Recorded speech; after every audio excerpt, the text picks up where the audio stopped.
Welcome everyone to this exciting interview segment. Today we have the pleasure of sitting down with Kyle Rowe, star of the Peacocks show, Those About to Die. Kyle takes on the role of Ehud. Join us as we delve into Kyle's insights into his character and the challenges of filming this show. Thank you for being here, Kyle. No problem. Thank you for having me. It's an absolute pleasure. Thank you. Great. Can you tell us a little bit about your character in Those About to Die? Yeah, for sure. So Ehud is a young Judean who is working in what we see as kind of the Flavian amphitheater. And Titus, obviously son of Vespasian, who is the lover of Berenice, has kind of conquered their land, the Judean land, and brought them all to Rome to start working on what we then see as kind of the Roman Empire and the Colosseum. And obviously, with that comes, the kind of the disputes and the kind of hot-headedness, shall we say? And so, Berenice kind of reassures them that kind of through her bond with Titus that they will be looked after and that she will kind of look after them. But Ehud and his boys, without giving anything away, to kind of keep everyone watching it, kind of in their own way, without giving anything away, kind of rebel against that and kind of plot and twist things that are going on. And then hopefully when everyone watches it, they'll see what they eventually kind of get up to. But I won't give any spoilers away to those who haven't watched it yet. But yeah, ultimately, Ehud is kind of a young Judean who has been kind of brought to Rome to kind of build the empire. And then in and amongst that, and obviously in and amongst the huge amounts of subplot that we get through this incredible TV series, I think in true kind of Those About to Die style, takes his own version of Rise or Die to the next level. Great. And what initially attracted you to your role in the show? I think as soon as I got the script through, obviously, one of the big pulls was obviously the team behind it. Obviously, what an opportunity to work with Roland Emmerich on this. He's the master of disaster. So as soon as I seen that, obviously the studio behind it with Peacock. But I think, artistically, I think the script, just as soon as I read it, was just incredible. We've got this. I think it's always tricky with stuff like this because you kind of read it and you go, and it's not our job, but you do as the actor, you kind of go, oh my God, how are they going to achieve that? Like, it's so big, it's so bold, it was electric. And from the moment I read the script, that's what it was. It was brutal, it was visceral, it was electric in its pace, kind of page to page. And so that was my initial draw. I was like, oh my God, I have to be a part of this, and then obviously delving further into Ehud and kind of what, I think ultimately with this, you're representing a person that existed in time, a generation, a demographic of people that existed within time. And I think as an artist, as an actor, it's always your job to serve that demographic of people. And I think the way that kind of Ehud and kind of, the hotheads and the Judeans fitted into that really kind of fascinated me, because I think people often overlook those people, the people who kind of made this all work and the people who got this off the ground. And because, ultimately we do see kind of, the Colosseum being associated with the emperor. So in this case, Titus and Vespasian. And I think ultimately it was those people who built it, the people who were on the ground running it. And I think that really fascinated me, kind of. Really fascinated me, just the pure scale that kind of these people were working at. But ultimately, I think just the ferocious pace of the piece, like I said, the creative team involved and the studio that are involved. But I just fell in love with this project from the moment I read it. I just, thought I have to be a part of this. And then luckily enough, I was cast and I was able to be a part of it. And then, it was a complete different story when I got there. Just, we filmed that in Rome, which was incredible. It was my first time in Italy, actually. So that was, insane. And obviously to film at Cinecittà and see the sheer scale of, I read an interview with Roland earlier in the week on the release, and he said it was the first time he'd worked with this technology, which I was surprised by. So the first time I've worked with it at the same time Roland's worked with it, so I was like, great, there's something we've got in common anyway. A man of his caliber and everything that he's achieved, to just see the way that Cinecittà and the people involved were able to bring this story to life it was incredible. Like, it genuinely took my breath away, actually. So yeah, that's a long-winded way. That's what first drew me to it. Lots of answers.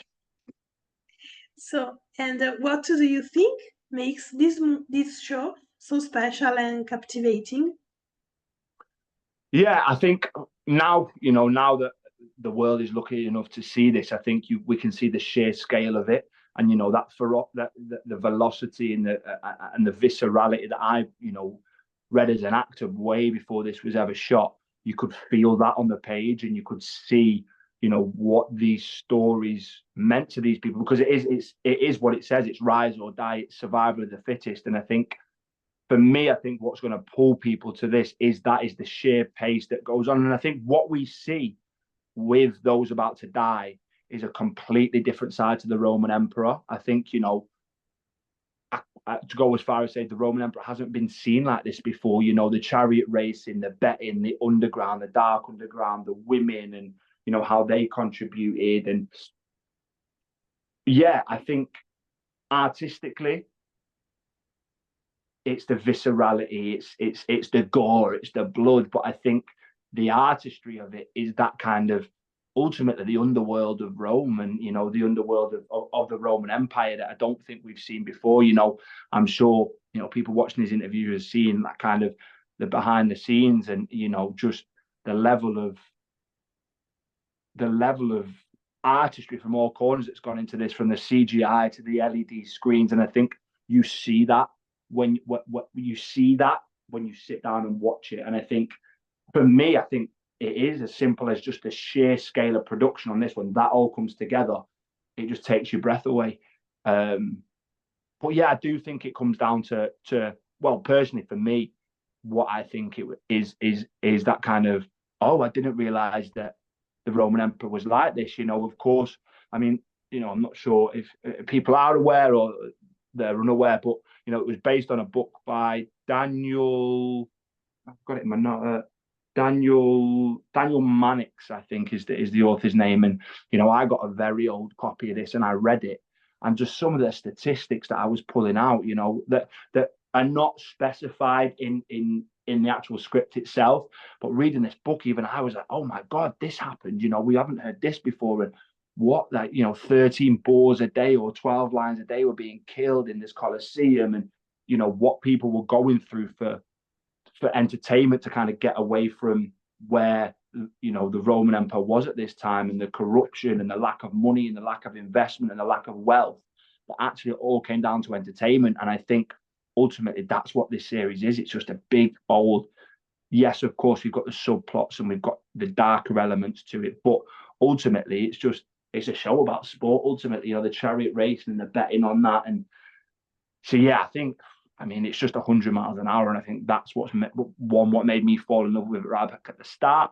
And also, two, I think hopefully what will make people fall in love with it now is just the sheer pace in which this series moves, and the amount of stuff that's going on, be it the kind of the main plot or the subplots, or, Yeah. And what do you hope audiences take away from watching the show? One, I hope they like it. That'll be a good start. I hope they like it. But I think, again,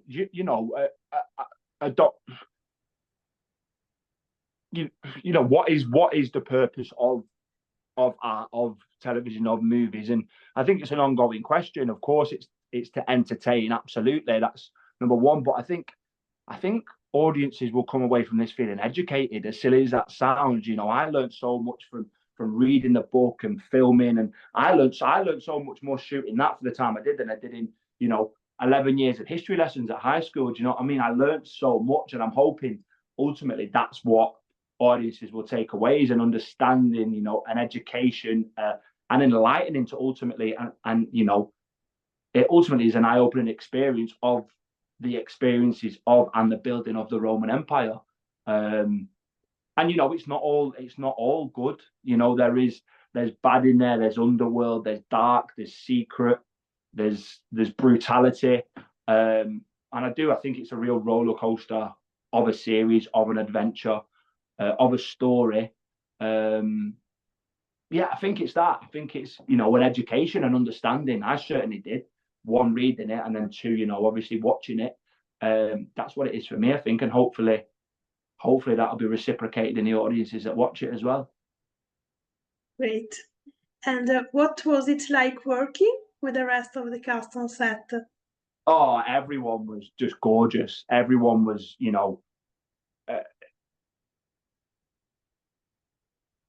everyone was just so generous, from, you know, from the crew, for the runners, to the chefs outside, to everyone was just, it just felt like one big family, you know. And I think being away from home, you know, yes, it is part of our job, but, you know, being so far away from home, you want that comfort, and you want that, you know, you want, and it felt like one big family. I think, you know, obviously a lot of my scenes were kind of with, you know, Italian kind of supporting artists to make up the rest of the Judeans, I think. But, you know, I spent a lot of time with Jojo, you know, although we didn't have so many scenes together, we spent a lot of time together away from set. And I had a couple of nights with Tom, which was really gorgeous just because of the schedules. And, you know, we'd go out for food together, and, you know, we'd go for little walks around the block and grab a coffee, and everyone was just so together. And I think you see that on screen. I think, you know, and I think what was really beautiful about it is, and I'm sure, you know, you've picked this up from other interviews and other people, is that the qualities used on there. There was actors from America, and actors from Europe, and actors from all over. And I think, you know, coming together and seeing that kind of, you know, that demographical mix was really beautiful. And, you know, you'd kind of just sit there and listen to each other when we weren't filming and be like, wow, you are such an interesting human being. And like, I feel so honored to be sat here working with you. Do you know what I mean? And yeah, and you know, I always say it's free to be kind. Do you know what I mean? It doesn't cost you anything to be kind. And I think what we get mixed up in is that it's our job at the end of the day. You know, whether you're working in a coffee shop or whether you're working for MI5, if you're going to work and not enjoying your day at work, then you're not, you know, you have to love what you do, and you have to love the people that you do it with. It's nice to be able to love the people you do it with, and that was certainly the case. But obviously then, you know, as soon as the cameras rolled and action was called, bang, everyone's into it, and everyone, you know, hopefully everyone agrees that, you know, the acting was electric. You know, to be able to just jump into a period like that, the year 79, and just, I was blown away by you know, everyone involved, be it Sir Anthony Hopkins, Jojo, Ewan, everyone, Tom, yeah, just incredible. Everyone was incredible. Everyone was gorgeous, and I had the best time in the world doing it. It's amazing. So, what can you tease about your character journey? What can I tease about my character's journey? I'm going to tease, without giving anything away, Yeah. that he takes rise or die into his own hands. That's what I'm going to tease. Great. So, change of subject. What have been some of the most memorable projects you have worked throughout your career, and why for you? Yeah, I think the big one that comes to mind is a TV series that I shot probably now nearly 2.5 years ago. Was a show for Paramount, Sexy Beast, which I shot here, really close. So I'm from Manchester originally. I do live in London now, but, you know, I was able to ultimately be near home for like 8 months of the year while we were shooting that. And I think, why was that memorable? I think, one, because it was kind of the first big studio show that I'd done. I'd obviously worked before that, you know, on all kind of the kind of British ITV, your BBCs, and I think when I landed that job and the part that it was in that, it was a remake of a classic. You know, I worked with some of the most incredible actors I've ever worked with: John Dalglish, James McArdle, Eamon Elliott. Everyone that was a part of that production, I just felt was like it was every day was a school day. Do you know what I mean? I think, and for me, it just came at a point in my career that I needed it, I think. And I think that's why it stays so close to my heart.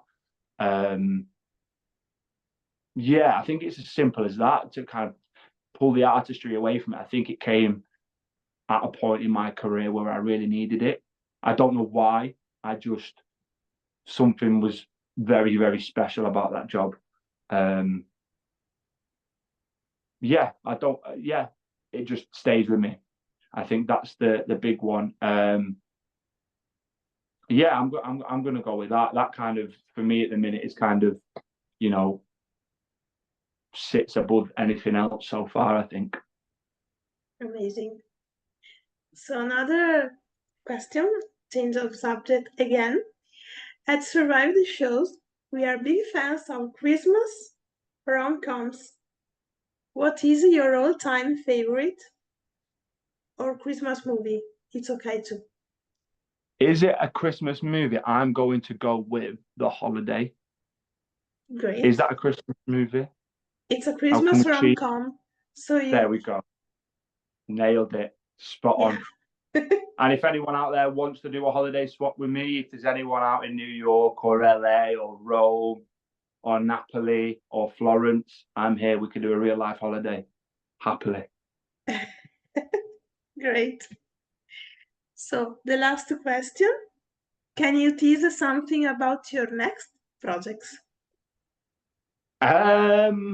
Without giving anything away, Yeah. my hair is going to grow, my beard is going to grow, and we're going back in time again. And that's what I'm going to tease for now. So it's another period piece. I'm going to grow my hair and I'm going to grow my beard. Okay. But I'm going to go with. It's not those about to die. It's another one. It's another one. Okay, great. We are looking forward to know more about it. Great. Gorgeous. And that's it. Oh, amazing. Thank you. Make sure to watch Those About to Die on Peacock. And thank you, Kyle, to join us. No problem. Thank you ever so much. It's a pleasure. Take care. Thank you all for watching. Bye.